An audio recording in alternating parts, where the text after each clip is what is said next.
Ya. El tema de hoy va a ser geometría del espacio y poliedros regulares. Entonces, aquí pueden ver una recta y por ella pasan infinitos planos. Es como si dividieras a tu libro, el, serían un montón de páginas por por un mismo empastado, ¿verdad?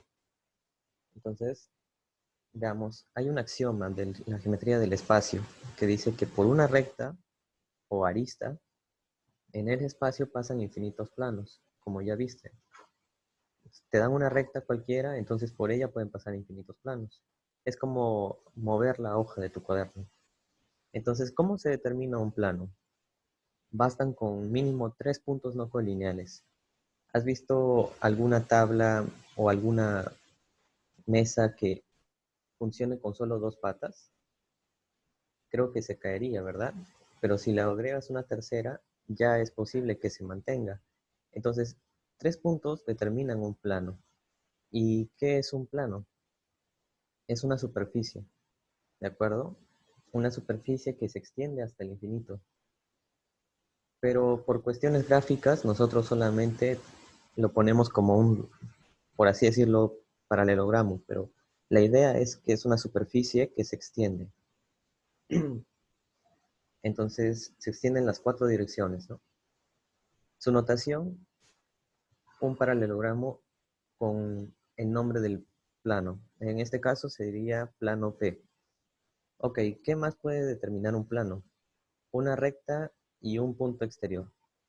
O sea, tú tienes, a ver, la recta AB, ¿de acuerdo? Entonces, por la recta AB pasan infinitos planos, pero si le doy un punto, ya solamente se forma uno. Es como los 3 puntos no colineales, ¿verdad? 1, 2, 3, con 3 puntos y ya determina un plano. Tienen que ser no colineales, porque si están en la misma línea, no van a determinar un plano, sino una recta. Entonces deben ser no colineales. ¿Qué más? Dos rectas L1 y L2 secantes. Secantes significa que se intersecan en un punto, solo uno. Entonces, con dos rectas en el espacio y que sean secantes, ya te van a determinar un plano. Y aquí como lo ves. O hay otra forma, que las rectas sean paralelas, entonces se forma un plano. Esto tiene que ver con el sentido del infinito, pues si estas rectas se extienden, estas también, entonces entre ellas se pueden juntar todos los puntos y se forma el plano. El plano es todo un conjunto de muchos puntos. Ya. Entonces, ¿qué se puede decir entre las posiciones relativas entre planos? Por ejemplo, aquí vemos planos secantes. ¿Y qué pasa? ¿Recuerdas que rectas secantes era un punto en común? Pues, ¿qué pasa con los planos? ¿Qué es lo común? Lo común es la arista o recta. Solo una en común.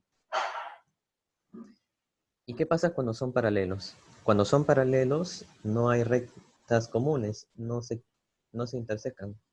Esto va a seguir y seguir, pero serán paralelos. Nunca se van a tocar. Entonces también hay una distancia entre ellos. Una distancia de esta manera. ¿Y qué pasa si son coincidentes? Pues que son el mismo, están intersectados en todos sus puntos. O sea, es como si pusiera una hoja sobre la otra, pero se superponen. Entonces, eso es un plano coincidente, que sean el mismo.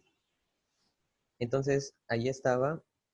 También se representa el plano con la letra pi, ya que pi es la p en nuestro alfabeto. Entonces puedes poner pi 1, pi sub 2. R sería la recta común y hay un ángulo allí. Hay un ángulo de abertura que ya vamos a ver después. Entonces, ¿qué pasa si son secantes de esta manera con una recta, verdad? Pero ¿qué pasa si son secantes en un punto? Tendrían que ser 3 planos. Con 3 planos y podrías tener un solo punto en donde se intersecan los tres. ¿Dónde has visto esto? Si miras en la pared de tu casa o en tu sala, tal vez, ves que en la esquina hay un punto de intersección, ¿no? ahí están intersecados el primer plano, el segundo plano y el tercer plano. Esta será, no sé, la pared, la otra pared y este será el techo. Pero el punto de intersección es ese de los tres planos. ¿Qué pasa cuando te dicen tres planos secantes 2 a 2? Pues que tú agarras el primer plano y el segundo plano. Se intersecan, ¿de acuerdo? Agarras el segundo y el tercero. Se intersecan también, aquí. El primero con el tercero se intersecan aquí. Pero los tres no se intersecan a la vez, sino 2 a 2. Agarras de pareja en pareja. Ya. Entonces, estas son las posiciones relativas entre dos planos y tres planos. ¿Qué más? Posición relativa entre recta y plano. Recta y plano. Hmm. Si imaginamos un papel, y esto lo imaginamos como un lápiz, imagínate que el papel atraviesa, digo, el lápiz atraviesa el papel en un punto. Entonces, más o menos es así. En plano secante solamente intersecas aquí. Plano secante con recta, un punto. Conste que la recta se extiende infinitamente, solamente por cuestiones de gráficos, solamente los ponemos así como segmentos. Pero la idea es que se extiendan hasta el infinito. Recta incluida en el plano, o sea que tu lápiz, por así decirlo, está dentro del plano.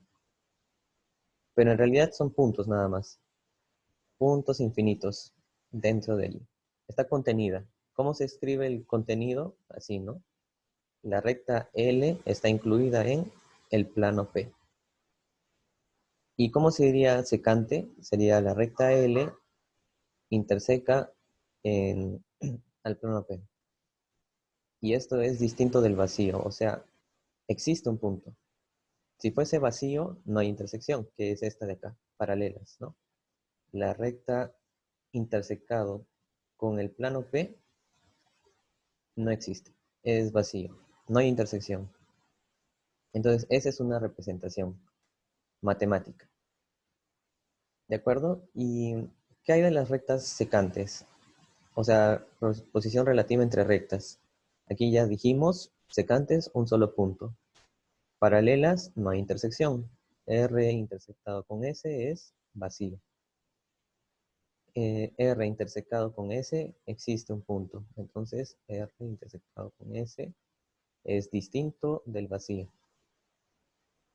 Y aquí, R y S son iguales. ¿Qué quiere decir que sean iguales? Que una está incluida en la otra y S está incluida en R. Es un formalismo. En vez de escribir incluido, incluido, esto de aquí igual basta. Es más simple y rápido. Pero ¿qué pasa con las rectas alabiadas? Alabiadas suena un término muy raro, ¿no? Pero la idea es sencilla.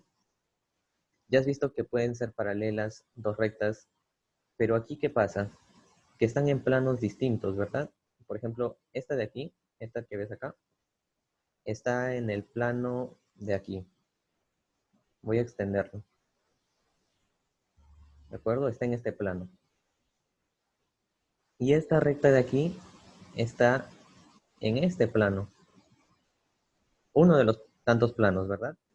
Entonces, ¿qué pasa? Esta sigue su dirección y no toca a esta de acá. No la toca. No se llegan a tocar, ¿verdad? Solo se cruzan, por así decirlo. No se intersecan, pero se cruzan. Se saludan y se van. No van a tocarse. Entonces, mira allá arriba, tenemos un plano. Entonces, esta recta que viene hacia arriba, esa de allí, ¿qué sería con el plano? Sería secante en este punto, ¿verdad? Y esta segunda recta sería secante en este punto, ¿de acuerdo? Y supongamos de que este, supongamos de que sí se intersecan aquí. Entonces estarían contenidas en un mismo plano. Porque recuerdas que dos rectas secantes determinan un plano, ya. Pero ¿qué pasa si no son secantes? Sino que la figura parece que son secantes. Serían alabiadas, ¿no? O sea, que esta simplemente va a su camino y esta a su camino, pero no se tocan. O sea, están en planos distintos. O sea, están acá. Solo se saludan. ¿De acuerdo? Entonces, hay una distancia entre estas rectas. Que eso también se va a hablar. ¿De acuerdo? Entonces, eso es lo importante del espacio, que nos permite definir más conceptos. Ok, tal vez esto parezca más difícil, pero se entenderá rápido. A ver, recta perpendicular al plano. Ya vimos que es secante, ¿no? Aquí hay un punto de corte. Dice, si él es perpendicular a A, ok, el A debía estar por acá, pero... Ah, ya. Esto quiere decir a una recta y otra recta que están en el plano. Por ejemplo, esta le llamo A, esta B.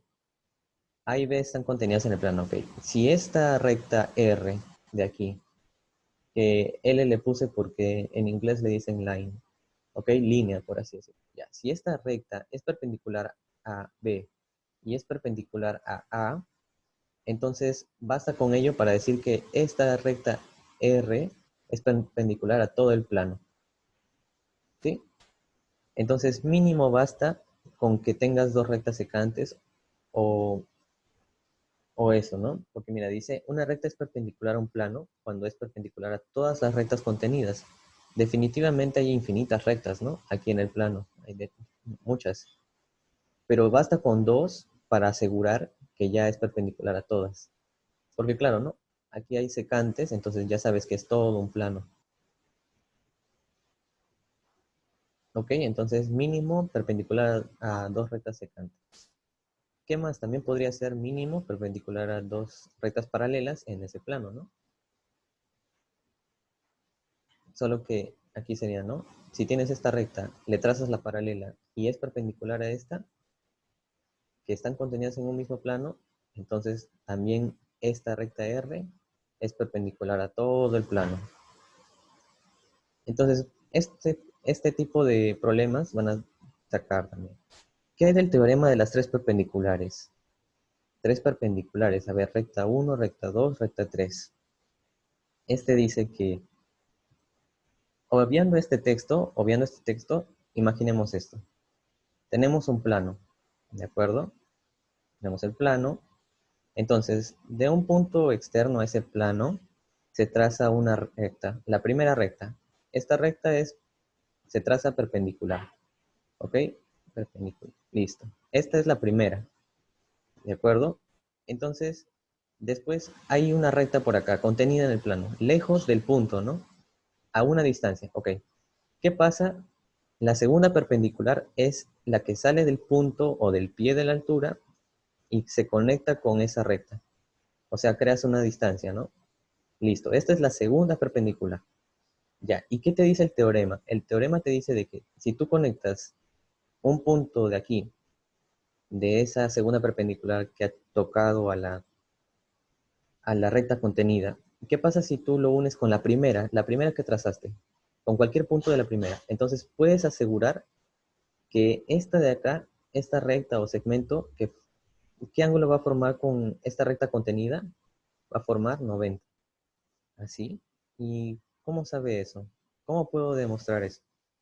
Ok, supongamos de que este ángulo no es 90, pongamos que sea un ángulo, no sé, agudo. Ok, entonces lo primero que vamos a hacer es trazar una altura, o sea, primera perpendicular, ¿no? No sé, llámale, pongámosle la medida de 3. ¿Ok? Y después, ¿qué más? Sacamos una distancia a esta recta contenida A, ¿ok? Una distancia de 4, digamos, ¿ok? Entonces, ¿qué más?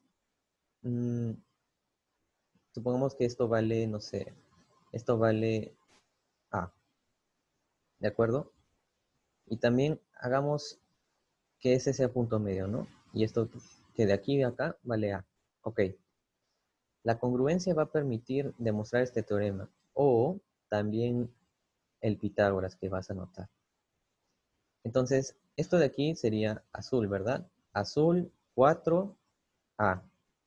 ¿Qué podría ser también? Azul 4A. Claro, ¿no? Porque aquí está el 90. Este es condición del problema que tú has hecho. Tú trazas la distancia, ya. Entonces, ¿qué pasa? Pasa que esta recta 1, la recta 1 es perpendicular a todo el plano, ¿no? Entonces también formarías 90 por acá. Y podrías crear una hipotenusa por aquí, ¿de acuerdo? Pero si eso es congruente, mira, azul 3, 90, esto también sería azul 3, 90. Entonces esta línea también valdría verde. ¿Y qué tendrías? Tendrías verde, verde, y tendrías esto de acá. Tendrías A y A. Si esto es isósceles, ¿qué se puede asegurar de esta línea? Te va a hacer 90. Ok, ok. Eso podría ser la forma más fácil. Pero ¿qué pasa si yo le pongo, no sé, otros valores? Que ya no sea A y A, sino que sea, no sé, pongámosle más valores, ¿no?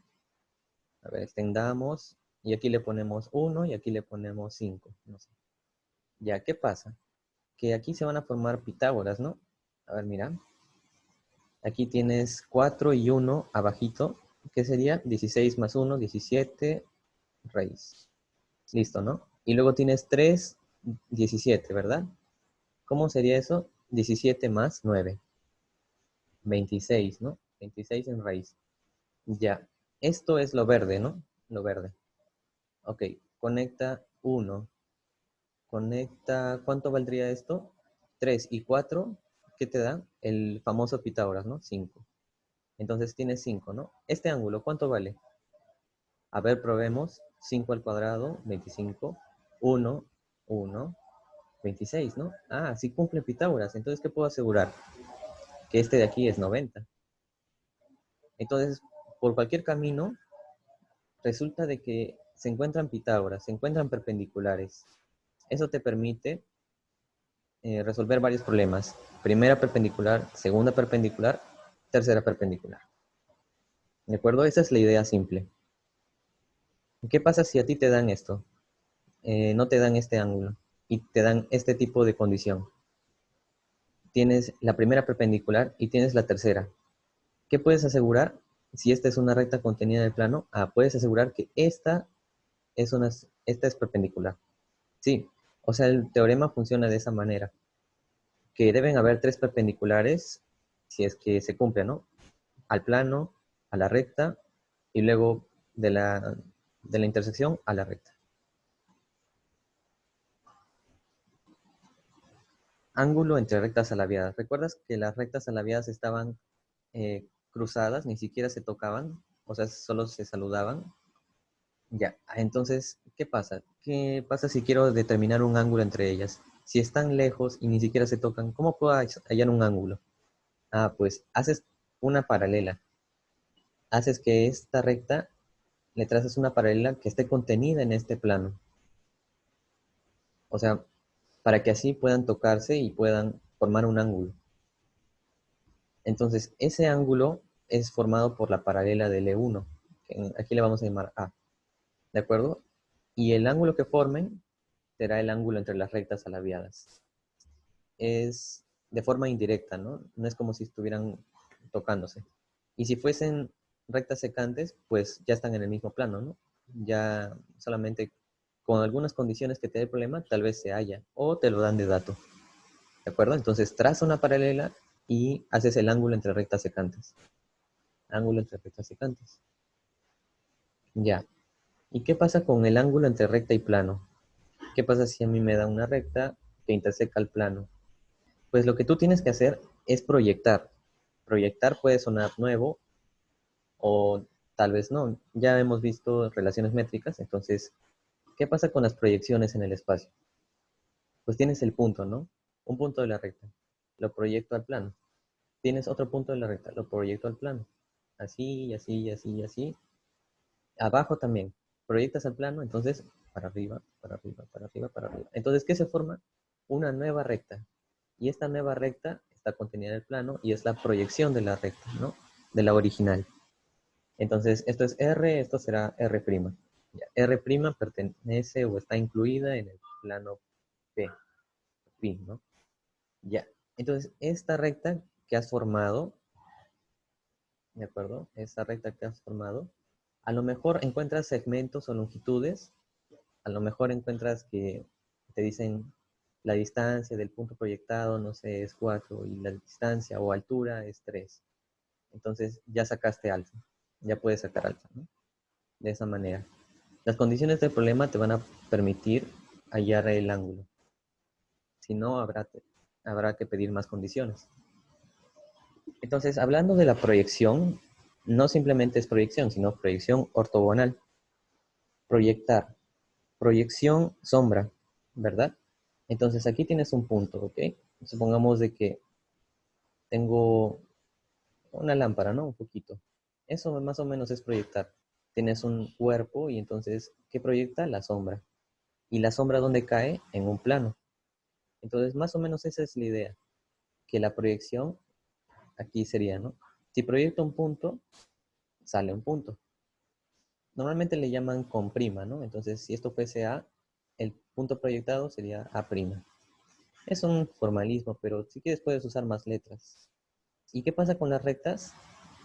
Tienes que proyectar todos los puntos, ¿no? F, aquí habrán más puntos que se proyectan, pero igual, ¿no? Se crea un conjunto de puntos, que sería la recta. Entonces, FG se proyecta y sería F'G'. ¿Qué pasa si es una curva? Es toda esta línea curva. Pues entonces también se proyecta ortogonalmente de esta manera.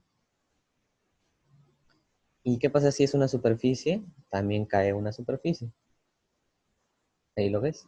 Entonces, A', B', C', D', E' sería la proyección ortogonal de ABCD sobre el plano P. ¿De acuerdo? Entonces, proyección ortogonal, formas ángulos de 90 por allí. ¿De acuerdo? ¿Qué más? Se tiene lo siguiente. En los problemas te van a decir, se tienen dos rectas alabiadas.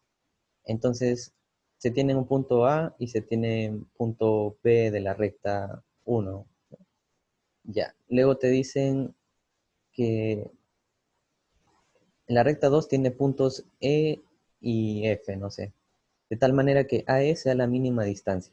Claro, ¿no? Porque las rectas alabiadas, a lo mejor en algún lugar hay una distancia mínima entre ellas, ¿no? Porque esta de acá sería una distancia, pero no formarías 90. Pero hay una distancia mínima que sí forma 90 con las dos. Esa es la mínima distancia y es la que le llaman solo distancia. Entonces van a decir eso, ¿ya? Y luego dice, se forma un ángulo entre F y B, ¿no? Te dicen que BFE es 90, ya, más o menos. Entonces, ¿qué tienes que hacer tú? A lo mejor te están pidiendo un ángulo entre algo que está labiado con el otro, ¿no? Voy a ponerlo de esta manera. Creo que recuerdo un problema y decían esto. El ángulo entre dos rectas alabiadas es 37 grados. ¿Qué recuerdas? Que el ángulo se hacía con una paralela. Ya, esta es la paralela. Ahora sí, 37 grados, ya. Y te decían de que la distancia entre los puntos A eh, y E, o sea, la mínima distancia era 3 y que AB era 5. Listo. Te decían que había un punto F en la recta R que se cumplía esto. BFE era 90. Ok, eso era 90. Y te pedían hallar el ángulo entre AE y BF. AE y BF, ¿cómo? Si están desconectadas, entonces trazas paralelas, ¿no? Trazo la paralela a quién? A AE. Recuerda que esto es como la distancia es perpendicular a ambas rectas, entonces puedes hacer eso, ¿no? Ya, entonces tienes aquí 90 y tienes aquí 90. ¿Recuerdas el recíproco de lo siguiente? ¿Qué pasa si yo trazo aquí? ¿Qué ángulo formaría? Sería primera perpendicular, segunda perpendicular, tercera perpendicular. Mira, aquí te están diciendo 90, 90. Entonces aquí puedes asegurar que esto es 90. Cae en ese punto. De acuerdo. Se conectan los tres puntos. Entonces, si esto es así, tendrías 5, se proyecta abajo, 5. 37 grados, 3. Y aquí el 3 de la distancia se pasa por acá. ¿Y cuál sería el ángulo? Sería 45, ¿no? Porque esto también es 90. Es perpendicular a todo el plano. 3, 3, 45 grados. Ya está el problema. Entonces, esa es una forma de localizar al plano o localizar a las rectas alaviadas y resolver ese tipo de problemas. Pero, ¿cuál es la idea general? La idea general es que las rectas tienen planos distintos, hay muchos planos, ¿no? Pero tú eliges unos planos paralelos. O sea, la recta alaviada puede, por una recta pasan infinitos planos, ¿no? Pero hay solamente dos planos paralelos, estos de aquí, que van a contener estas rectas. O sea, hay unos planos especiales. ¿Por qué aquí no se ven los planos? Ah, porque mi gráfico tal vez se entienda un poco, ¿no? En sí aquí puede haber un plano y aquí hay otro plano paralelo, ¿no? Solo que mi figura como que se sobreentiende, pero aquí ya es para cualquier caso, ¿no? Lo he rotado para que no te acostumbres a solo eso, ¿no? Ya, entonces localizas los planos paralelos, ¿de acuerdo? En tu gráfico, trata de hacerlo de esa manera y luego eh, para poder conectarlos, puedes recurrir a un plano externo, ¿no? A un plano perpendicular a estos dos planos, ¿de acuerdo? A estos dos planos. Entonces aquí hay plano perpendicular, plano perpendicular. ¿De acuerdo? Y la distancia entre esos planos será las distancias entre esas rectas. Entonces, a simple vista, si yo trazo aquí hasta arriba y trazo aquí hasta arriba, sería este punto, y si los conecto, esta es la distancia entre las rectas, solo que cuando no están los planos, no se notan, ¿no? Es muy difícil de ver. Pero cuando tú trazas los planos, proyectas, haces la proyección ortogonal, hallas la distancia, ¿no? Y así se puede hacer. Entonces, como recomendación, les pongo esta figura de la izquierda, que puede ser de mucha ayuda, ¿no? Proyectas, paralelas, aprovechas el teorema de las tres perpendiculares y así. Ok, hay un concepto también llamado ángulo diedro. Hemos visto los ángulos, ¿no? Recta, recta, ángulo. Pero ¿qué pasa con los diedros? Que ya no serían unas rectas o lados o rayos, sino que serían planos. El ángulo entre los planos. Entonces, ¿qué ángulo forman los planos? Se va a determinar por la arista y por las distancias, ¿no? Mira aquí, ahí tienes la cara 1, la cara P, o sea, el plano P, el plano Q también es otra cara, y esta recta común será L. ¿De qué viene diedro? Di, dos, y esto edro, cara. Entonces, dos caras, ángulo entre dos caras, dos planos. ¿Y cómo se determina? Pues tú tienes los planos, ¿y qué haces? El teorema de las tres perpendiculares. Tienes un punto en el plano, proyéctalo hacia el otro, ortogonalmente, ¿no? Proyección ortogonal, primera perpendicular, segunda perpendicular, y luego tercera perpendicular. ¿Cuál es el ángulo que se forma? Ese será el diedro. ¿Y cuál es la notación para el ángulo diedro? Pues es un punto o plano, puede ser el primer plano, la recta común y luego el otro plano. Aquí puedes ver un ángulo diedro de 60 grados, ¿no? Forman 60 grados. ¿Qué pasa si forman un ángulo diedro de 90? Se les dice planos perpendiculares. ¿Y qué pasa con esto? Mira, ¿recuerdas que tres puntos no colineales determinan un plano? Ya, aquí PQR determinan primer plano, el primer plano. QRS determinan el segundo. Entonces, listo. Esto se extiende al infinito, se extiende, pero para cuestiones gráficas solo ponemos un triángulo. Ya. Entonces, ¿qué se hace? El teorema de las tres perpendiculares.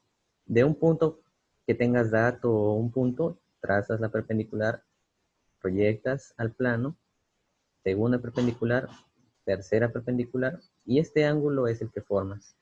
Normalmente te van a decir, se levanta una altura de, no sé, de 7 metros o 7 algo, ¿no? O un número. Y te van a dar más condiciones para que puedas hallar el alfa, ¿no? Entonces, ¿cuál sería la notación de este? Tienes el punto a proyectar, tienes la recta común o el segmento común QR y el otro punto del plano, ¿no? Se sobreentenderá que QR y S forman un plano y que QRP forman el otro. Sí, así es. Entonces, vamos con lo siguiente. Ya hemos visto el teorema de Thales antes, ¿no? En geometría normal, la euclidiana, la clásica también. Esta también es geometría euclidiana, pero en el espacio, ¿qué pasa? Tú tienes planos paralelos, ¿no? Aquí tienes rectas paralelas. ¿Qué pasa? Que tú puedes ver a los planos como si fuesen hojas tan delgadas que pueden simular rectas. En sí, ¿por qué son delgadas? Porque son solo puntos, no hay volumen, es plano, es superficie. Entonces, tiene la misma razón. Entonces, se cumplen las proporciones, ¿no? Si esto es como A y esto es como B, entonces esto será como A por una constante y esto será como B por una constante. ¿Y qué pasa si yo trazo otra recta? Sería A por una distinta constante, B por otra distinta constante, ¿no? Entonces tú divides, ¿no? A sobre, bueno, AQ, acá, divides, ¿no? Haces la proporción. A es a B, como AQ es a BQ y a BK. Entonces, ¿qué pasa? Es A sobre B. Se cancelan, ¿no? Entonces se cumplen las proporciones. ¿Qué pasa en el otro caso, en el espacio? Tienes dos o tres rectas con planos paralelos y entonces determinas segmentos, ¿no? Y los segmentos de allí, AB sería BC, como EF es a FH, ¿no? Cumple la relación, cumple el orden, ¿no? Si digo AB es a AC, entonces diría MN es a ML. Hay una correspondencia de longitudes y así hay una constante de proporcionalidad. Entonces el espacio también toma muchas cosas del plano. Hemos trabajado mucho en el plano, pero el espacio combina todos esos elementos. Hablemos de los poliedros. Los poliedros, como ya hemos visto, poli, muchos, edros, caras. Entonces, tenemos aquí el tetraedro. Tetra, 4, 4 caras. Penta, 5, hexa, 6, hepta, 7, octa, 8. Octa o octo puede funcionar de igual. Entonces, ¿qué pasa con esto? Solamente caras nada más. ¿Y cómo deben ser las caras? Polígonos, cuadriláteros, pentágonos, hexágonos. Tú dale la forma. Un hexágono funciona igual de cara como un triángulo. Sigue siendo una cara, ¿de acuerdo? Entonces, el poliedro es una porción del espacio euclidiano. En el espacio hay volúmenes, ¿no? Hay cuerpos. Entonces, ¿qué hay de común en estos cuerpos que tienen caras poligonales? ¿Qué pasa con la esfera? ¿La esfera tiene caras? La verdad, no tiene caras. Es una superficie más compleja. Pero si yo pongo esto de acá, en triángulo, y aquí pongo, no sé, eh, no, sería más difícil. Ahora sí, ya tengo una idea. Si te pongo esto de acá, el cono sería un poliedro. No, no es un poliedro. El poliedro solamente consiste en caras poligonales. Esto de aquí no es poliedro, sino sólido. ¿Qué es la esfera? Otro sólido. ¿De acuerdo? Entonces, el poliedro es una clase de sólido, pero esto es más general, ¿no? El sólido abarca más cosas. Entonces, el poliedro, muchas caras poligonales. Entonces, las aristas serán los lados de las caras. Mira, estas serán las aristas. Aquí, arista, arista, arista, arista, arista. ¿De acuerdo? Las líneas que unen vértices. ¿Qué son los vértices? Los vértices de las caras. Vértice, vértice, vértice. Del primer triángulo. Del segundo triángulo, otro vértice. Y del tercero, este de abajo. ¿Y qué más? Hay diagonales, pero vamos a ver eso después. Definimos al poliedro convexo y al no convexo. Uno podría decir, profe, seguramente como tiene caras convexas, será poliedro convexo, ¿no? Y si tiene caras no convexas, como esta de acá, no sé, el cuadrilátero convexo, no convexo, seguro, si tiene esta cara, ya no será, ¿no? Pero mira, yo te pongo un ejemplo. que dice, un poliedro puede tener regiones convexas y no ser convexo. Mira esto de aquí. ¿Qué se define como convexo? Que tú agarras un punto interior o un punto en la superficie del sólido, del poliedro, y conectas con otro punto, ¿de acuerdo? Si tú los conectas y esa línea sigue perteneciendo o está incluida al poliedro, entonces será convexo. Pero mira, esta línea está afuera. Veámoslo de la otra manera. ¿Ves? Está así de esta manera. Entonces, si yo conecto un punto con otro punto, mira, está aquí afuera. Está fuera del poliedro. Entonces es no convexo. O sea, no basta con decir caras convexas o caras no convexas, sino la definición de agarra un punto interior, conecta con otro y si hay un espacio libre allí, entonces no será convexo. Pero si pertenece y sigue estando adentro, entonces será convexo. ¿Sí? Entonces mira, aquí este es convexo porque agarras un punto cualquiera, lo unes adentro o con otro punto de acá y no sale de ello. Ya. Entonces aquí un punto de adentro o un punto de la esquina, únelo y sigue estando adentro. ¿Y aquí qué pasa? Agarra un punto, agarra otro y qué pasó aquí? Hay todo un espacio libre que no está dentro. Entonces este es cóncavo, no convexo. ¿Listo? Entonces, ¿qué nos dice todos estos teoremas? Esto solamente va a cumplir para los poliedros convexos, ¿ok? Vamos a estudiar a los convexos. ¿Ok? Entonces aquí, ¿qué tienes? Contamos las caras, ¿no? Uno, dos, a ver, mira, la base es un pentágono ya. Uno, la base es un triángulo, dos, tengo uno, dos triángulos, tres cuadriláteros, tres, cuatro, cinco, seis, siete, siete. Este es siete caras, entonces es un heptaedro. Listo. ¿Qué más? Contemos los vértices. Uno, 2, 3, 4, 5, 6, 7, 8. 8 vértices. Los vértices del poliedro son los vértices de las caras, sin repetir. ¿Ves? 8. 8 vértices, de acuerdo. Contemos las aristas. ¿Necesitamos contar las aristas? Tal vez sea un poco más difícil, ¿no? ¿Quién sabe si tenemos un poliedro muy complejo y no queremos contar? Entonces, Euler, el matemático que se quedó ciego, tiene demasiadas fórmulas, pero una de ellas es esta de acá, que dice que en los poliedros convexos, las caras más el número de caras más el número de vértices será igual al número de aristas más 2.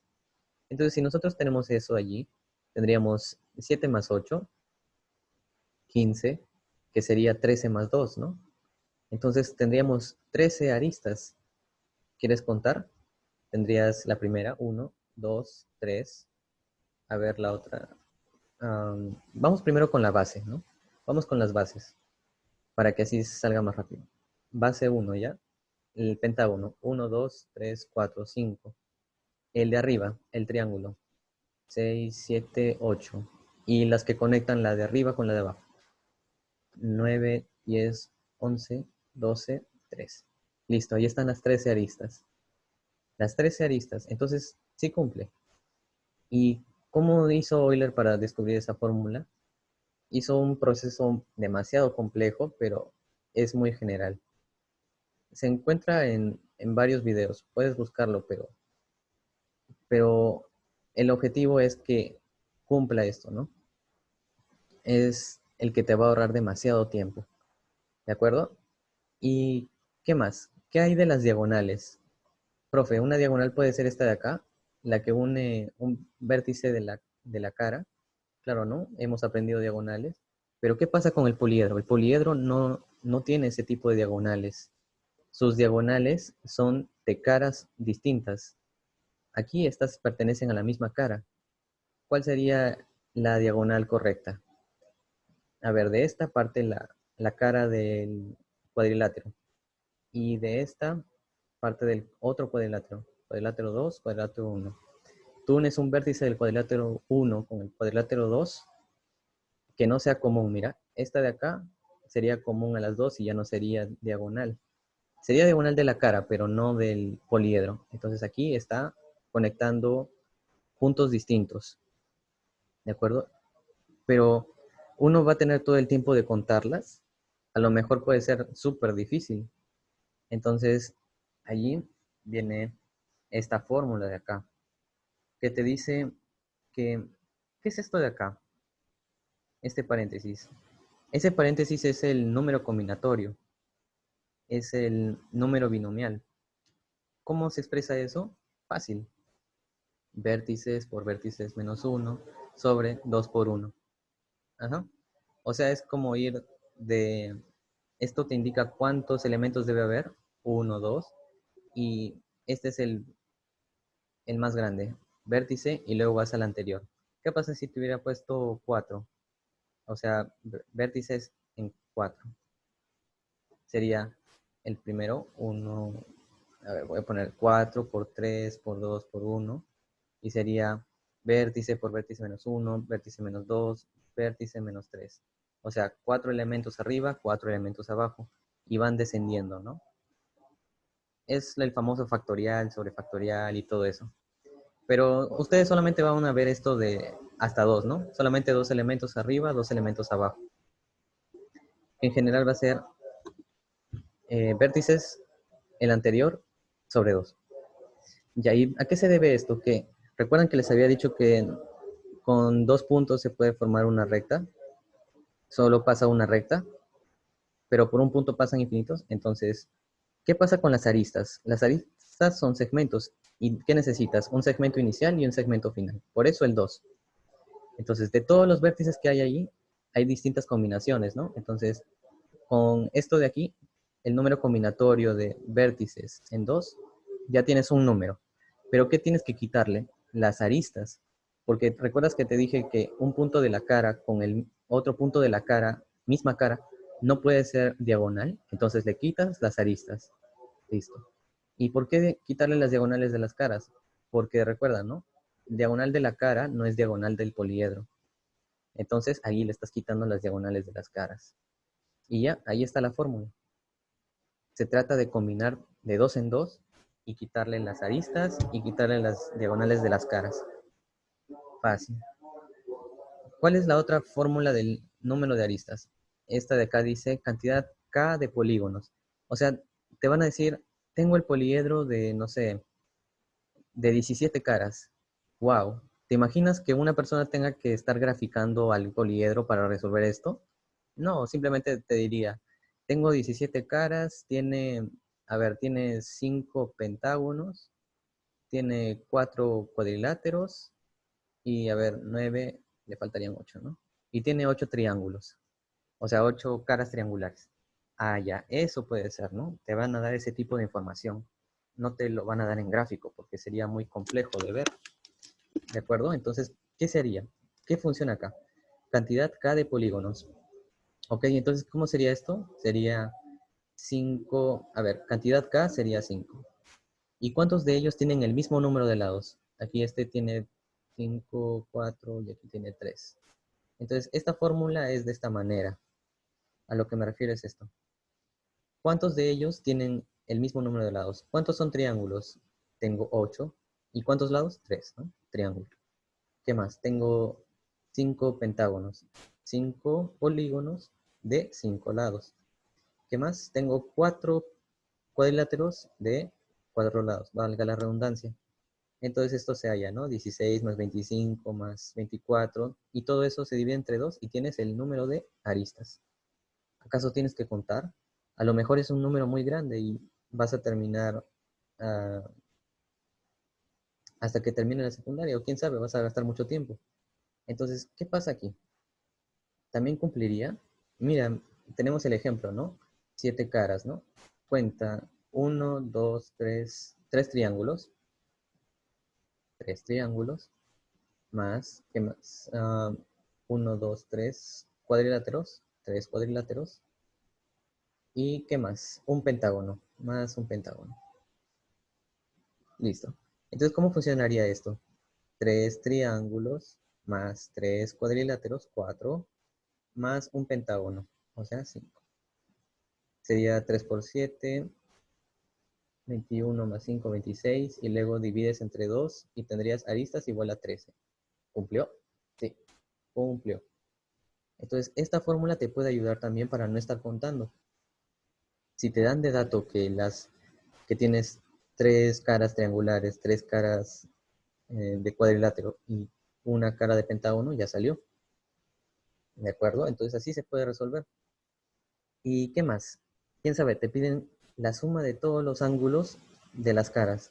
Suma este ángulo, este ángulo, este ángulo. Hay como 24 ángulos acá.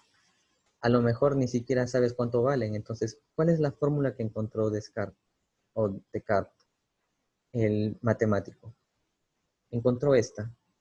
360 grados, vértices menos 2. En realidad, él no lo hizo de esta manera, así sumar cada una, sino que encontró a cuánto le faltaba para que sea 360 grados a cada vértice. Aquí confluyen tres ángulos. Entonces decía, ¿cuánto le falta para que sea 360 grados? Entonces empezó a agarrar a cada parte y entonces llegó a esta conclusión. Bueno, esta es una de las conclusiones, pero también lo puedes encontrar en internet. ¿De acuerdo? Entonces, se parece como al de los polígonos, ¿no?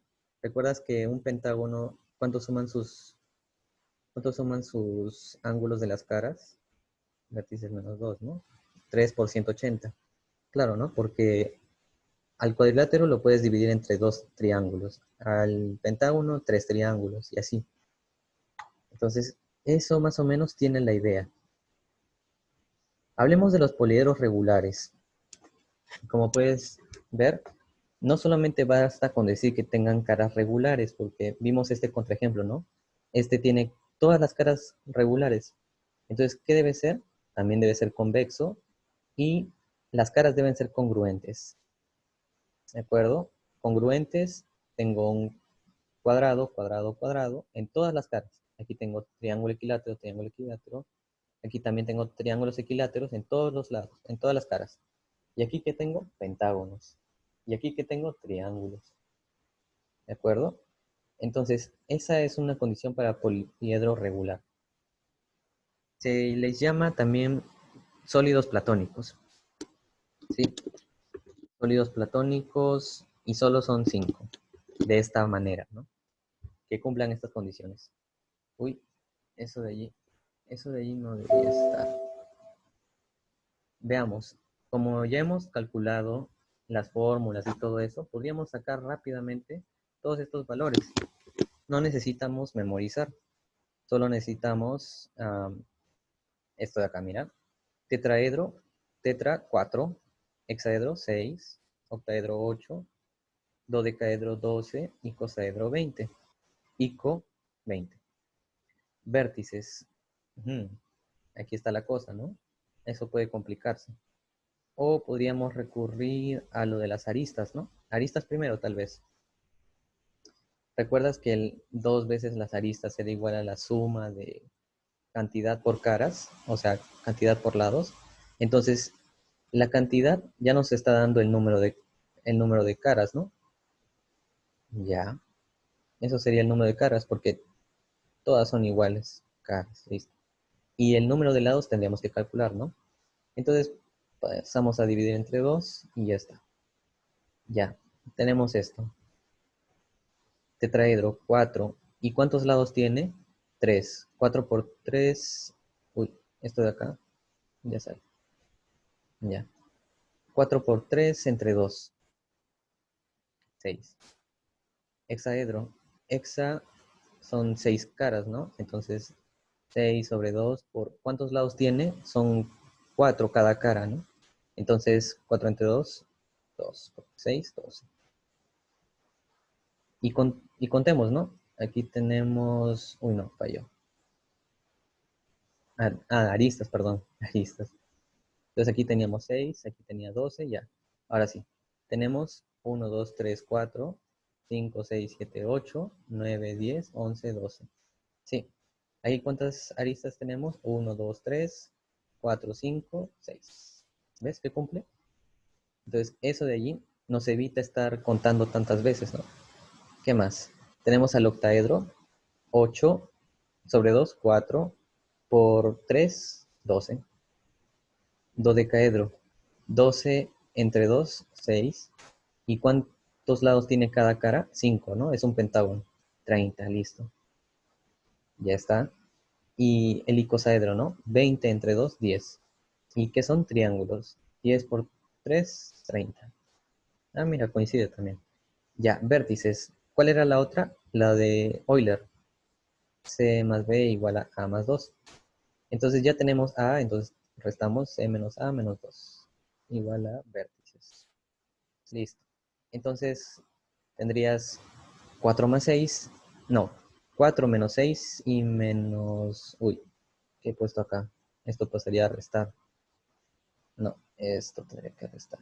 A más 2 menos C. A más 2 menos C. Listo. A más 2 menos C es igual a vértices. Ya. A más 2, 6 más 2, 8. Menos 4, 4. Cumple, tiene 4 vértices. 1, 2, 3, 4. ¿Qué más? 12 más 2, 14 menos 6, 8. A ver, cumple, vértices. 1, 2, 3, 4, 5, 6, 7, 8. Sí. Octaedro. Tendrías 12 más 2, 14 menos, ¿qué es esto? 8. 6 creo, ¿no? Sí. A ver, 8 más 6, 14 y más 14. Sí, 12 más 2. Ya. 30 más 2, 32. Menos 12, 20. Y aquí, ¿no? Lo mismo. 12 y 20 dan así 30 y este 12. Ya. 20 más 12, 32. Y menos 2, 30. Así. Entonces ya salió. ¿Y las diagonales te las tienes que aprender? No. Porque era combinatorio de vértices en 2, menos diagonales de las caras, menos aristas. Ya tienes aristas. Te falta diagonales de las caras. Pero ¿cómo era diagonales de las caras? N por n menos 3 sobre 2. Pero seguro n va a salir rápido. Vértices, combinatorio en 2, ¿no?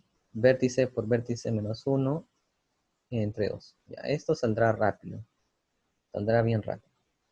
Pero al ojo, o viendo, el tetraedro, ¿puede tener diagonales? Mira, no. Esta es una arista, pero trato de conectar con alguno, pero no encuentro. Exacto, hay cero. Hay cero diagonales. ¿Se puede comprobar? Sí. ¿Cuántos vértices tienes? 4. 4 por 3 sobre 2 menos n. N, ¿cuánto es el número de lados? 3. 3, porque es triángulo. 3 por 3, 3 menos 3, 0 sobre 2. ¿Y cuántas aristas? 6. Le quita 6 aristas. 4 por 3, 12. Entre 2, 6. Con este 6 se va. Y con este 0 de acá, 0. ¿Ves? Entonces cumple la lógica también. Hexaedro, 6. ¿Cuántos vértices tiene? 8. 8% entre 2 menos el cuadrado es 4, ¿no? 4, 4 menos 3, 1 entre 2, listo. Y aristas, 6.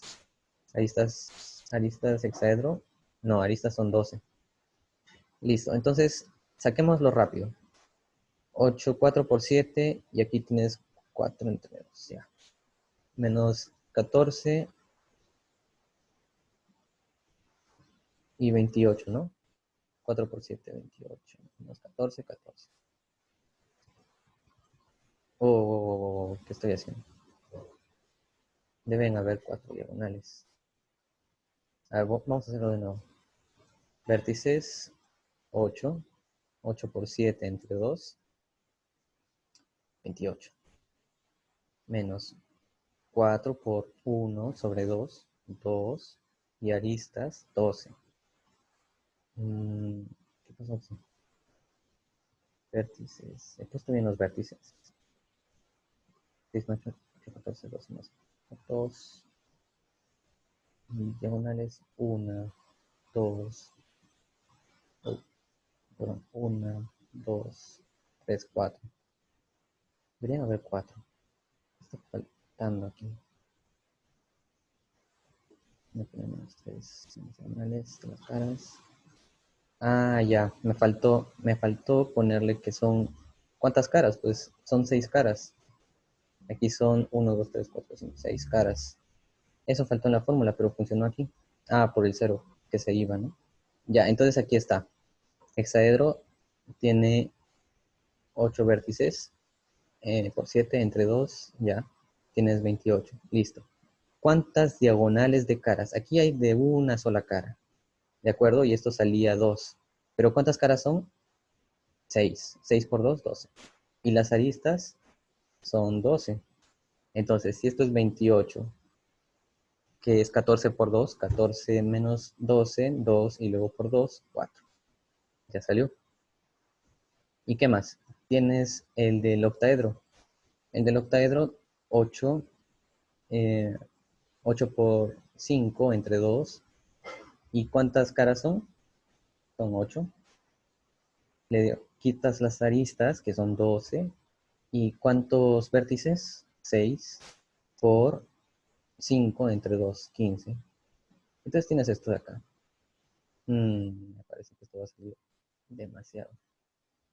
Octaedro. Ah, he puesto mal los n's. Los n son 3 porque son triángulos. 3 por 0, esto se cancela. Y 15 menos 12, 3. Claro, son 3 diagonales, mira. La primera, la segunda y la tercera. Esas son las 3 diagonales que tiene el octaedro. ¿De acuerdo? Esas son. Ya. Olvidemos esta fórmula. Y si hago lo mismo, saldría aquí 100. Y para el icosaedro sería, a ver, 20 por 19 entre 2 menos, ¿cuántas caras son 20? Que son los triángulos, 3 por 0, los triángulos no tienen diagonales, y que le quito las aristas. Las aristas son 30. Entonces, 190, ¿sí? 190 menos... algo está fallando aquí. 20, 20 menos 1, 19, 10, 190. Los triángulos no tienen diagonales de las caras. Y le quito las aristas. Pero las aristas me han salido 30. Entonces me salía 160. Esto quiero revisarlo más a detalle. Pero según esta fórmula tengo 160 diagonales. Es bien difícil ver aquí cuántas diagonales tiene un icosaedro porque son demasiadas caras. ¿De acuerdo? Pero vamos con cada paso, cada poliedro. ¿De acuerdo? Entonces, ¿qué pasa con ellos? Solamente nos van a dar las aristas. Nos van a decir, oiga, la arista mide 3, entonces calcule el volumen, calcule el área, etc. O te van a decir, la altura vale 8 y calcule todo el volumen. Basta con ello, ¿no? Entonces tenemos A, tenemos H. Ok, aquí hay que recordar que como son caras regulares, estos son equiláteros. Aquí hay 60 grados. Aquí también abajo hay 60 grados. Aquí también hay 60. ¿Y qué hay de este punto G? Eso es el gravicentro. El baricentro también, que se forma con las medianas y todo eso. Ya, pero veamos nosotros allí. A ver, arista, ok. Entonces, por cuestiones prácticas, le puedo poner aquí el valor de raíz de 3, raíz de 3. ¿Por qué? Porque lo que voy a hacer primero es una semejanza, ¿no? Aquí tenemos 60 y aquí tenemos raíz de 3. ¿Qué sería? Por raíz de 3 sería 3 y esto sería 2 raíz de 3. Entonces, este grande sería la arista, ¿no? Toda esta arista. O esta de acá, ¿no? AC. Entonces, la arista es como 2 raíz de 3. ¿Ok? Listo. Listo. Entonces, después tenemos que hallar H. ¿Cómo se halla H? ¿Recuerdas lo del gravicentro? Que divide de razón 2 a 1. ¿Esto qué es? 3, ¿no? Que sería 2 más 1. Entonces, esto sería como 2 y esto sería como 1. Ahí ves a la base, ¿no? Ya. ¿Y qué te dije que era la arista? Era como 2 raíz de 3. Listo. ¿Cómo sería h? Pitágoras, ¿no? Pitágoras tendríamos 2 raíz de 3, 2. Simplifiquemos, ¿no? 1 raíz de 3. ¿Eso qué sería? 3 menos 1 raíz de 2, ya. Pero, qué es aquí? 2, ¿no? 2, 2, 2. Listo. Entonces, h es a 2 raíz de 2. ¿Y d cuánto valdría? Otro Pitágoras. Raíz de 3. 2 más 1, 3. 9 menos 3, 6. Entonces, raíz de 6. ¿Cómo d es a raíz de 6? ¿Y qué he puesto ahí abajo? Allí abajo he puesto la versión simplificada. ¿Cómo versión simplificada? Multiplica a 2 raíz de 3 a todo, ¿no? Entonces tendrías a esa raíz de 3, raíz de 2, h, y esto igual a 2 raíz de 3, 2 raíz de 3 sobre raíz de 6, d. ¿Esto en qué se convierte? Multiplica arriba por raíz de 2, raíz de 6, y abajo por raíz de 2, 2. Aquí multiplica por raíz de 3. 2 por 3, 6. Y abajo raíz de 3, raíz de 2 por 3.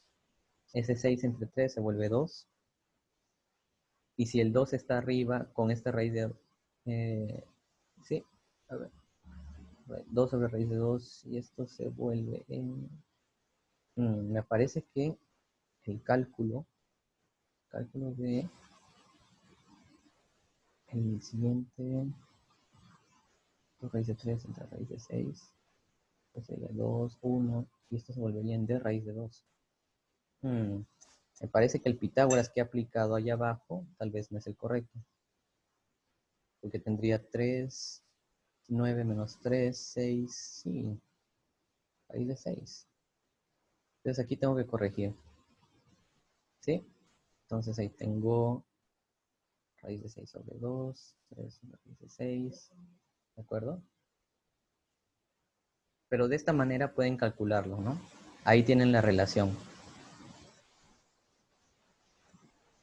Debe cumplir. Entonces ustedes aquí le dan que es 5, ¿no? Entonces reemplazan. Si esto es 5, entonces esto ya no sería raíz de 3, sino sería 2 raíz de 3k, sería igual a 5. Entonces despejan, k sería 5 sobre 2 raíz de 3. Y así tendrían que multiplicar la constante para todas las alturas, para todas las diagonales, etc. Esta d no es una diagonal, es una distancia. La distancia entre ¿cómo se llama esto? Arista a otra arista. ¿De acuerdo? Esta es la distancia. ¿Y qué pasa con el otro sólido? El otro sólido es un hexaedro. ¿De acuerdo? Pero como es regular, sería el cubo. Ya.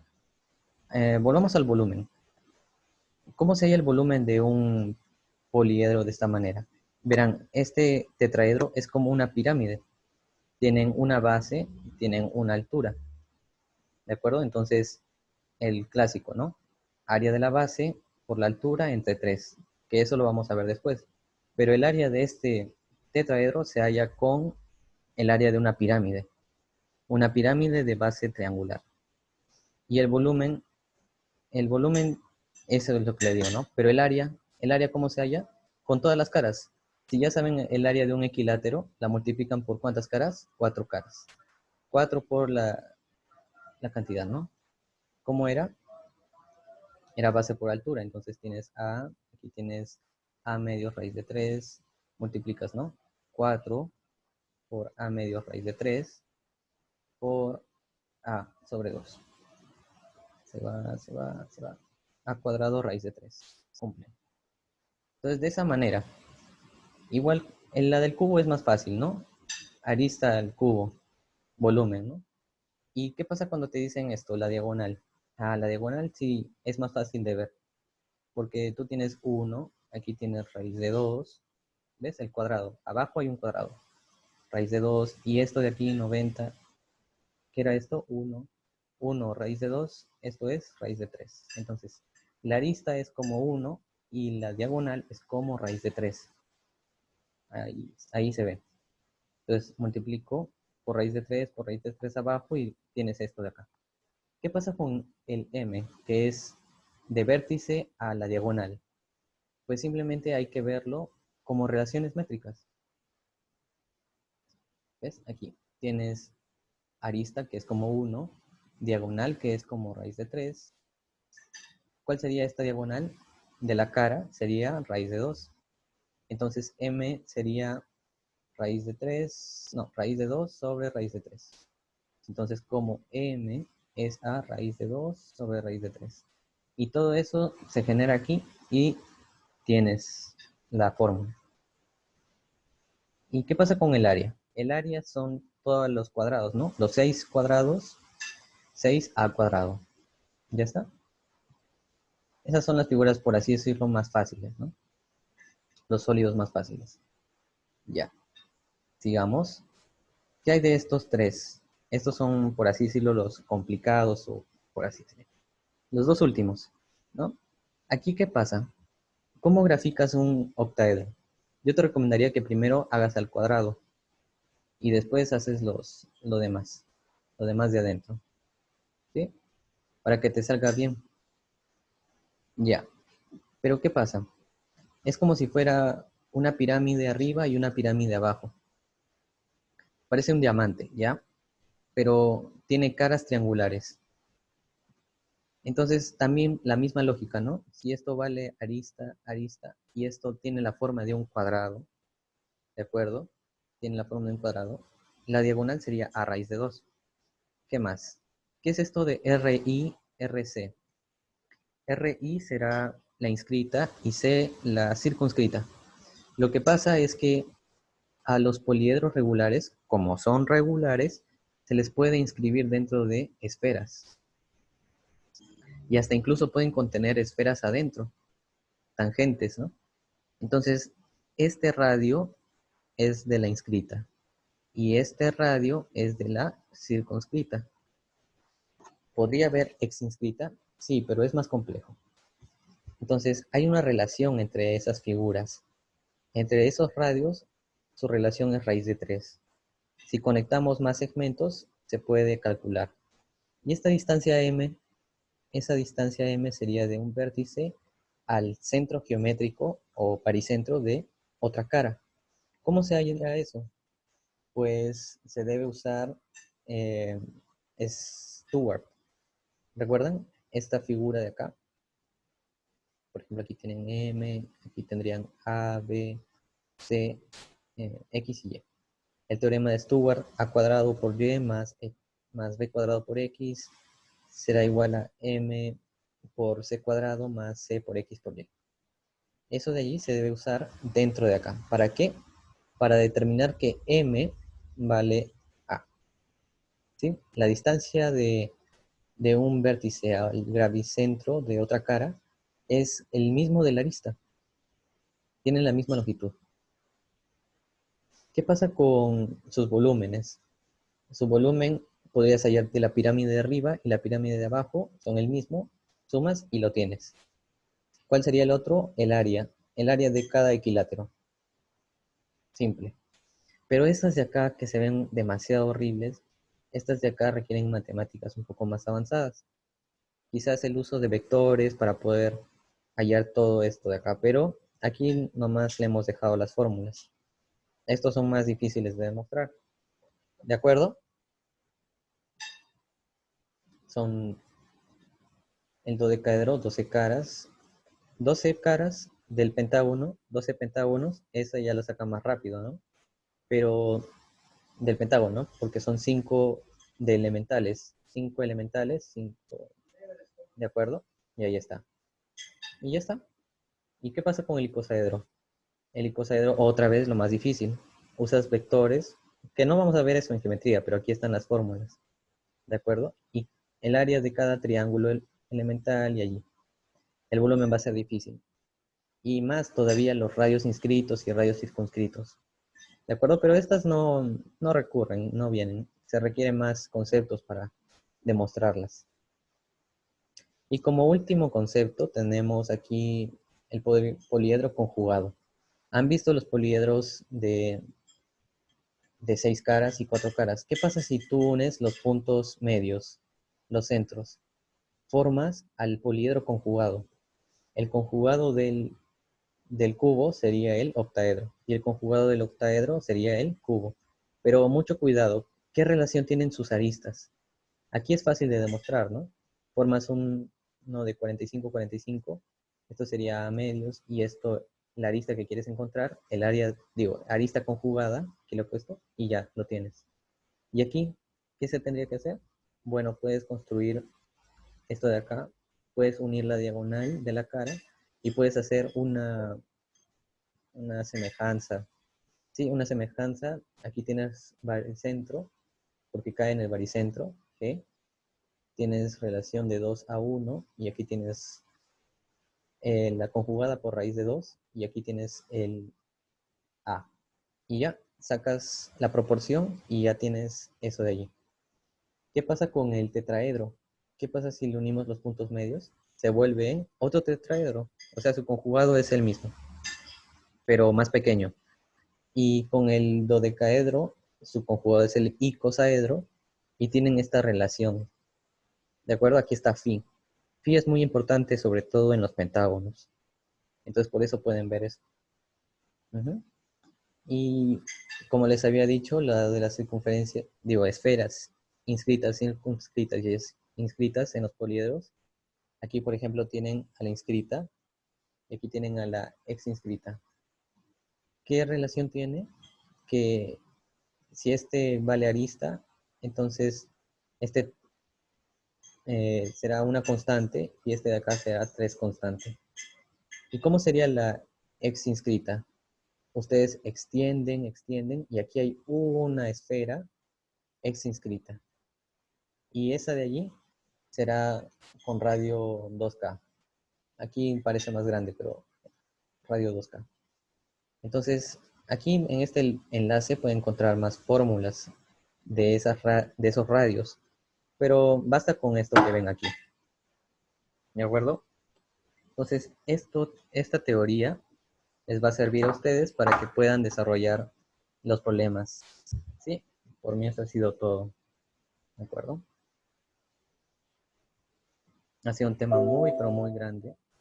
Entonces, voy a corregir algunos números que tengo aquí. Voy a cerciorarme que estén bien y les enviaré lo siguiente. ¿De acuerdo?